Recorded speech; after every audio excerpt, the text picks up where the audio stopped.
আজকের খবর হলো জাতির উদ্দেশ্যে ভাষণে আজ নির্বাচনের তারিখ ঘোষণা করতে পারেন প্রধান উপদেষ্টা ডক্টর মোহাম্মদ ইউনূস। আজকে যে ভাষণ দেবেন জুলাই ঘোষণাপত্র, সেটাকে কেন্দ্র করে বলছেন যে একই দিন রাতে জাতির উদ্দেশ্যে ভাষণ দেবেন। একটা তাহলে কি দুইটা ভাষণ, একটা মানিক মিয়া এভিনিউতে তিনি ঘোষণা করবেন, আর একটা হচ্ছে জাতির উদ্দেশ্যে ভাষণ দেবেন। এতে বহু প্রতীক্ষিত জাতীয় সংসদ নির্বাচনের সময়সূচি, কোন মাসে নির্বাচন অনুষ্ঠিত হবে তা ঘোষণা করতে পারেন প্রফেসর ইউনূস। প্রধান উপদেষ্টার প্রেস উইং থেকে জানানো হয়েছে 5ই আগস্ট বিকেল 5টায় জাতীয় সংসদের দক্ষিণ প্লাজায় জুলাই ঘোষণাপত্র পাঠ করবেন প্রধান উপদেষ্টা ডক্টর মোহাম্মদ ইউনূস। সরকারের একটি গুরুত্বপূর্ণ সূত্র বলছে একই দিন রাতে জাতির উদ্দেশ্যে ভাষণও দেবেন তিনি। তার মানে 5টায় ঘোষণাপত্র দেবেন, জুলাই ঘোষণাপত্র, আর একটা হচ্ছে রাতে জাতির উদ্দেশ্যে ভাষণও দেবেন। এতে অন্তর্বর্তী সরকারের 1 বছরের কর্মকাণ্ড, জুলাই গণহত্যার বিচারের অগ্রগতি এবং চলমান সংস্কার কার্যক্রমের সারসংক্ষেপ তুলে ধরবেন। পাশাপাশি জাতীয় সংসদ নির্বাচন 2026 সালের কোন মাসে অনুষ্ঠিত হবে তা নির্দিষ্ট করে ঘোষণা করতে পারেন তিনি। এটা এক অর্থে ঠিক যে জাতির উদ্দেশ্যে ভাষণে তিনি নির্বাচনের তারিখ, কিন্তু এর আগে আমরা জানি যে লন্ডনে তিনি বলেছেন সংস্কার এবং বিচারের অগ্রগতির সাপেক্ষে জুলাইয়ের প্রথম ভাগে নির্বাচন হতে পারে। তার মানে বিচারের একটা অগ্রগতি তো হচ্ছে যে শেখ হাসিনার বিচার কার্যক্রম শুরু হয়ে গেছে ইতিমধ্যে, আবার সংস্কারের বিষয়েও বেশ কিছু পয়েন্টে নোট অফ ডিসেন্ট সত্ত্বেও কিছু ঐক্যমত্য হয়েছে, সেটাও একটা অগ্রগতি। এখন হয়তো তিনি নির্বাচনের তারিখ ঘোষণা করতে পারেন। অনেকেই বলছেন যে 12ই ফেব্রুয়ারি সম্ভাব্য নির্বাচনের তারিখ। আসলে এটা খুব জরুরি, কারণ একটা সুনির্দিষ্ট টার্গেট না থাকলে আমি কোথায় যাব, কবে আমার এটা আকাঙ্ক্ষাটা শেষ হবে। প্রত্যেকটা দেখবেন যে বড় প্রজেক্টের একটা শুরু থাকে, শেষ থাকে।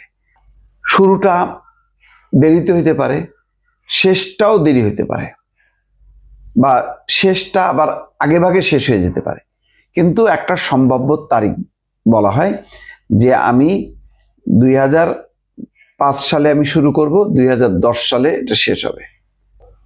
একটা সময়সীমাটা খুব গুরুত্বপূর্ণ। আর এখন যে পর্যায়ে এসছে এখানে আরো সুনির্দিষ্ট হওয়া দরকার, কারণ শাসনতান্ত্রিক গণতান্ত্রিক ব্যবস্থার বাইরে একটা সরকার পরিচালনা খুবই ঝুঁকিপূর্ণ।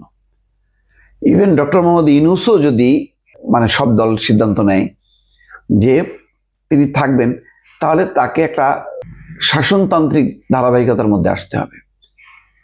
তাকে নির্বাচন করতে হবে, হয় প্রেসিডেন্ট পদে, না হয় প্রধানমন্ত্রীর পদে, যে কোনো ফরম্যাটে জনগণের ম্যান্ডেট নিয়ে, ভোট নিয়ে তাকে চালাতে হবে।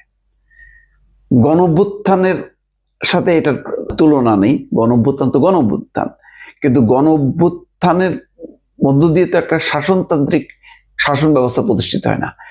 একমাত্র গণতান্ত্রিক বিশ্বে শাসনতান্ত্রিক গণতান্ত্রিক শাসন ব্যবস্থা প্রতিষ্ঠিত হয় নির্বাচনের মাধ্যমে, জনগণের ভোটের মাধ্যমে।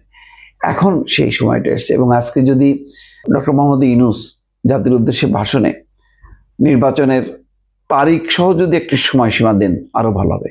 নিজের পক্ষে অন্তত বলতে পারেন যে আবারও সেই ঘোষণাপত্রের আলোকে বৃহত্তর একটি রাজনৈতিক দলের সঙ্গে আমি কথা দিয়েছি বা ঘোষণাপত্র সামনে এসছে, তার আলোকে আজকে আবারও পুনর্ব্যক্ত করছি যে ফেব্রুয়ারি মাসের প্রথম ভাগে বা ফেব্রুয়ারি মাসের 12 তারিখে, ফেব্রুয়ারি মাসের 15 তারিখে নির্বাচন হবে।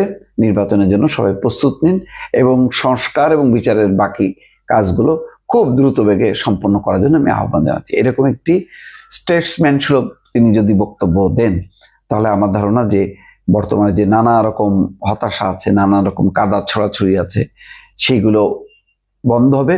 রাজনৈতিক দলগুলো জনগণের কাছে যাবে এবং তখন জনগণের আস্থার সমর্থন নেওয়ার জন্য ওই দখলবাজি, চাঁদাবাজি, এই প্রবণতাগুলো দূর হবে, অথবা মাঠে যখন তৃণমূলে যখন সবাই ব্যস্ত থাকবে তখন সেগুলো সম্মিলিতভাবে একটা প্রতিরোধের জায়গাও তৈরি হবে। দর্শক, ভালো থাকবেন।